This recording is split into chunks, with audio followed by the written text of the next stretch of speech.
Welcome to the Explainer. Today, we're ditching the glossy marketing brochures and using real electrical math to answer one absolutely crucial question. Does solar actually make financial sense for you? We're going to treat solar payback strictly as an engineering calculation, rather than relying on those generic, rosy sales estimates. We'll dive deep into real system behavior, those sneaky efficiency losses, and the actual math that determines if your installation is going to be a brilliant long-term investment or, well, a painfully slow money pit for your household. Okay, let's jump right in with the most common yet easily the most misunderstood question in the entire solar industry. When you look at putting panels on your roof, this is the very first thing you ask, right? How long until this pays for itself? And the problem is, most online calculators give you an answer that is wildly oversimplified. They totally ignore the hidden variables, things like battery losses, inverter efficiency, and the fine print of your local electricity tariffs that actually dictate your return. I love this idea. Solar is not magic, it's engineering. This perfectly captures our whole thesis today.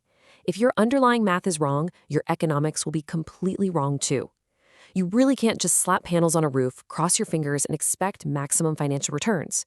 A properly designed system relies entirely on measurable, predictable electrical behavior, not on the optimistic promises of a salesperson just trying to hit their monthly quota. All right, Section 1, the solar payback myth, marketing versus reality.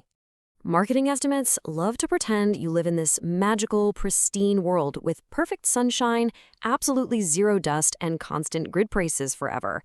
It's a really nice fantasy. But the engineering reality is that real panels bake in the hot sun, cables create voltage drops, dirt builds up over time, and inverters literally waste your valuable energy as heat. If you ignore these seasonal production swings and system efficiency losses, your payback estimates are going to be absolutely meaningless. Moving on to Section 2, calculating true annual savings. Let's do the actual math. This is the absolute simplest baseline calculation. You just take your total upfront system cost and divide it by your projected annual savings. So, say you divide a $10,000 system by $2,000 in annual savings. That gives you a clean, straightforward 5-year payback period. Sounds incredibly simple, right?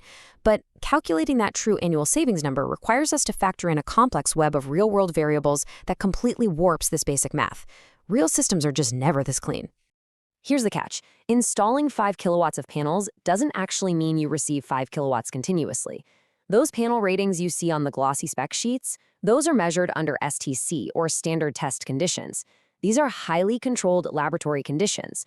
Unless your roof is inside a climate-controlled, vacuum-sealed facility, your panels are definitely not operating under STC.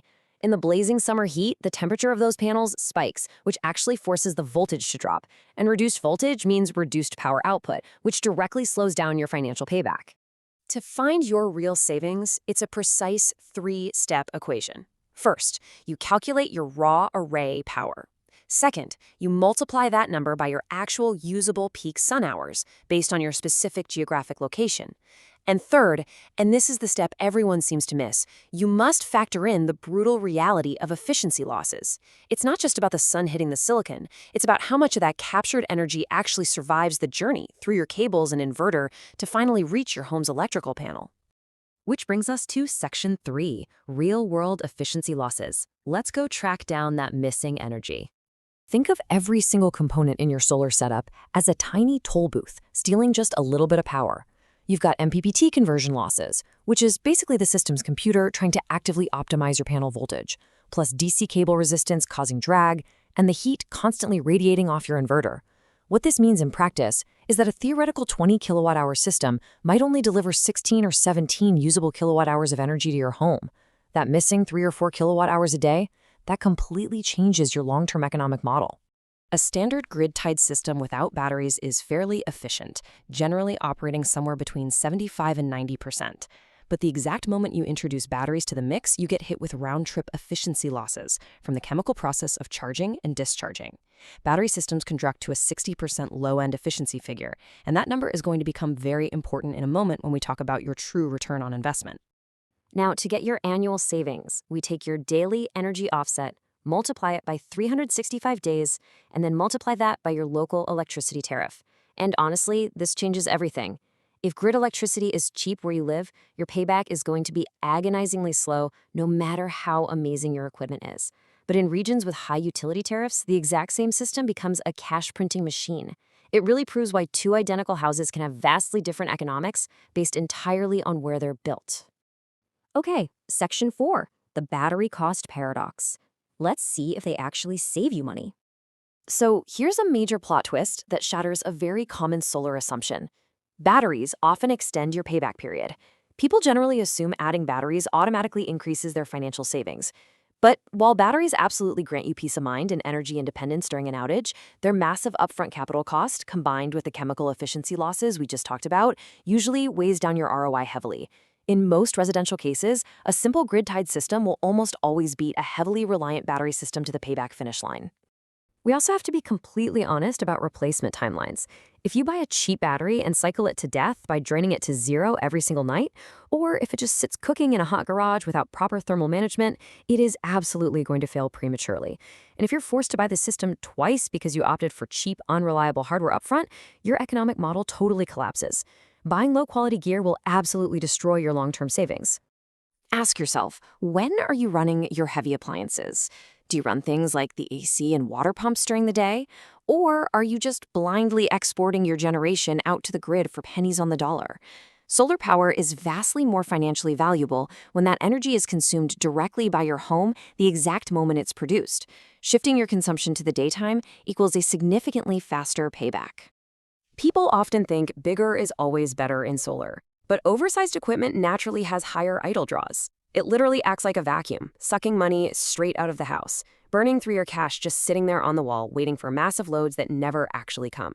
From an engineering perspective, adding excessive capacity just raises your upfront cost and extends your payback. Efficient system design and an accurate analysis of your personal load profile matter infinitely more. Let's pivot to Section 5, electrical safety. Why you should never, ever cut corners. A poorly designed system might technically claim to pay back quickly on a spreadsheet, but you have to look at the massive physical hazards.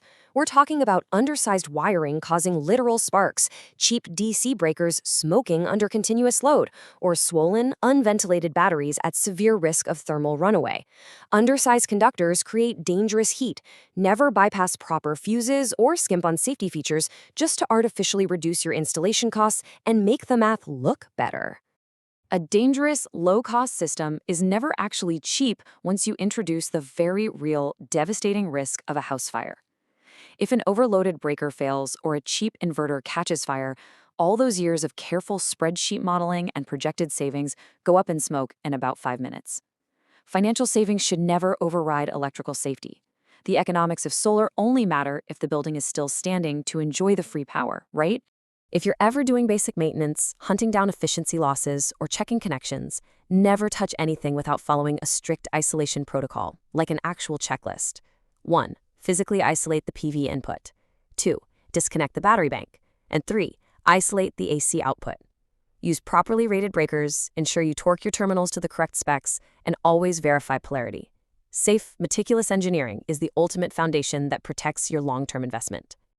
So here's what I want you to do. Run the real engineering math for your own home right now. Factor in your exact local grid tariff, the true panel efficiency drops, and your battery losses. And drop your true ROI in the comments below so we can all compare. But before you sign any contract or buy any equipment, ask yourself this one final question.